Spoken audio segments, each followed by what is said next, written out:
Ça dépendra de Noah.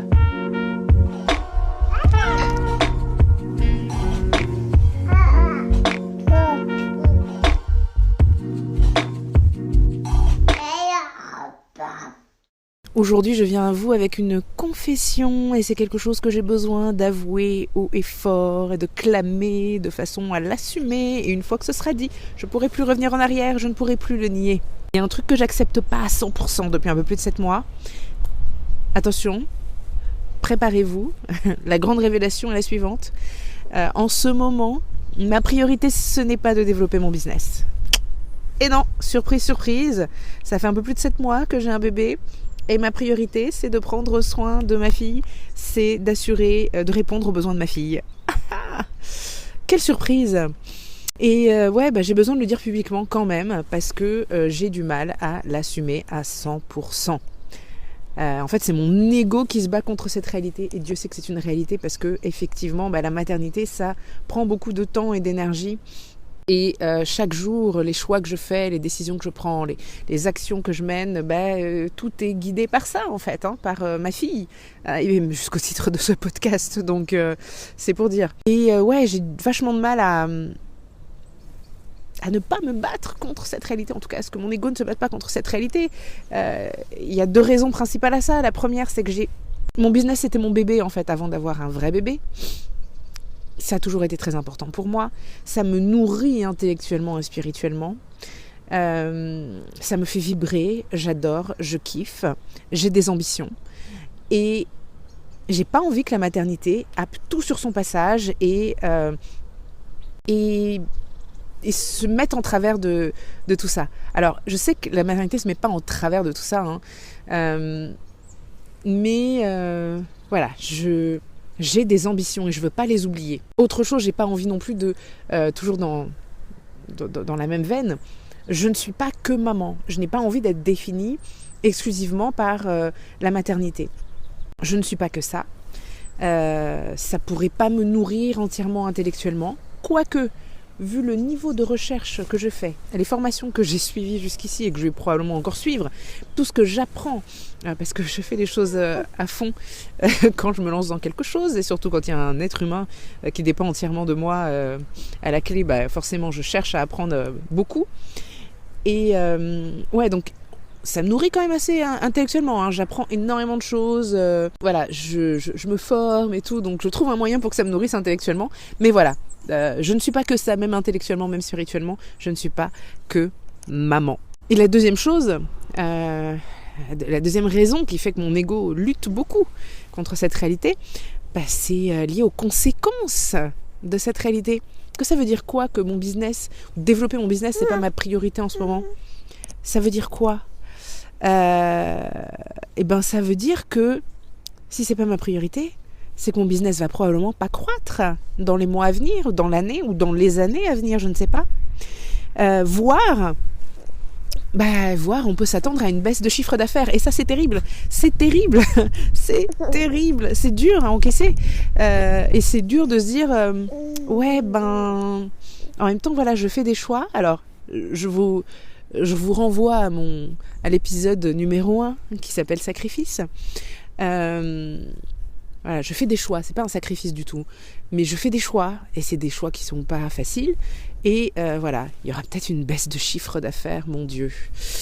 Et c'est pas facile, et vous savez ce qui rend le truc encore moins facile, c'est évidemment la société, et tout ce que la société nous met dans le crâne depuis toujours. Et quand on est entrepreneur, la société, elle nous met quoi dans le crâne ?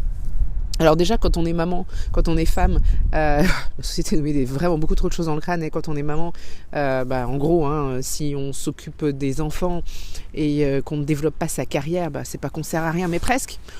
Chose complètement aberrante, parce qu'on est juste en train d'élever, qu'on soit père ou mère d'ailleurs, on est juste en train d'élever les générations futures.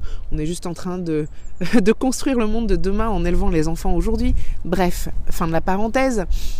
Quand on est entrepreneur, on nous dit qu'il faut viser toujours plus haut, qu'il faut croître toujours, et qu'il faut gagner plus d'argent, avoir plus de clients, etc. Écoutez, moi je suis là pour vous dire une chose, c'est qu'il y a différents types de croissance.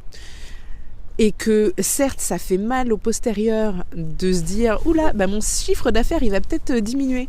Ça fait mal au postérieur parce que l'argent c'est un peu le nerf de la guerre, parce que y a des factures à payer, classique, normal. Donc à ce niveau-là ça peut mettre un peu les boules. Mais la croissance c'est pas juste ça. D'accord ? Il y a différents types de croissance. Le chiffre d'affaires, la liste d'emails, l'audience, les clics, les vues de vidéos, de posts, etc. sur les réseaux sociaux, c'est un type de croissance, mais ce sont des marqueurs superficiels, en fait. C'est un type de croissance superficielle. Ça ne dit rien des fondations. Vous pouvez demain mettre en ligne une vidéo qui va devenir virale. Ça ne veut pas dire que ça va vous rapporter énormément d'argent. Vous pouvez avoir beaucoup de clients d'un coup, dans les mois qui viennent, et avoir un gros chiffre d'affaires sur votre prochain lancement. Ça ne veut pas dire que vous avez des fondations solides qui vont faire que tous vos lancements seront des réussites et que dans 10 ans vous serez encore là et voilà, et vous aurez encore plus de clients, encore plus d'argent et que ce sera encore plus agréable. Non, ça veut rien dire de tout ça. Ce sont des marqueurs superficiels. La croissance qui participe aux fondations, à consolider les fondations, ça reste, mine de rien, la croissance personnelle et spirituelle. Et même quand on est dans une période où on ne va pas avoir une croissance en termes de chiffre d'affaires, on peut toujours croître. On peut toujours croître personnellement, on peut toujours croître spirituellement, et on devrait chercher à faire ça. Et vous savez quoi ? Cette croissance-là, elle peut se faire dans différents moments, de différentes façons, et souvent c'est ce qu'on va vivre en dehors du business qui va faire qu'on va croître, qui va venir alimenter en fait cette croissance, ce développement personnel et spirituel. Ok ? Donc, si en ce moment... Alors, ce que je vous invite à faire, en fait, là, c'est vraiment identifier dans quelle saison vous êtes de votre vie, de votre business, dans quelle saison vous êtes et quelles sont vos priorités en ce moment et simplement, l'accepter et l'assumer pour de bon en sachant que tout va bien se passer. Si vous assumez, si vous acceptez, et ça je me le dis à moi-même aussi en ce moment même, si vous acceptez, si vous assumez, vous allez plus facilement pouvoir vivre tout ça dans le flow plutôt que dans la résistance, et c'est dans le flow plutôt que dans la résistance que vous allez croître plus encore, et que certaines choses vont se débloquer et que vous pourrez probablement avoir de très très belles surprise, ok ? Donc non, un business ne doit pas forcément toujours croître.